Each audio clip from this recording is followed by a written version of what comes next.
નમસ્કાર, આપ જોઈ રહ્યા છો spark today news. Netrang police દ્વારા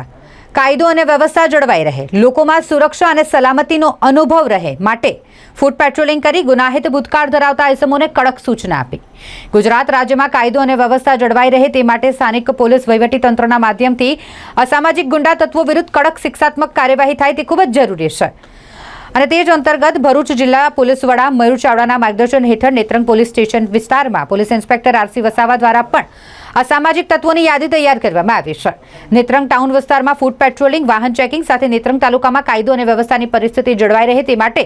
પોલીસ ઇન્સ્પેક્ટર આરસી વસાવાએ ગુનાહિત ભૂતકાળ ધરાવતા ઇસમોની તેમની હાલની કામગીરી અંગેની કડક પૂછતાછ કરી તેની માહિતી મેળવી હતી તેમજ અસામાજિક પ્રવૃત્તિઓ નહીં કરવા માટે કડક સૂચનાઓ આપી અને જો ગેરકાયદેસર પ્રવૃત્તિઓ કરતા કોઈપણ તત્વો પકડાશે તો કડક કાર્યવાહી કરવા પોલીસ ઇન્સ્પેક્ટરે સૂચના આપી, જેથી અસામાજિક તત્વોમાં એકાએક ફફડાટ ફેલાયો છે।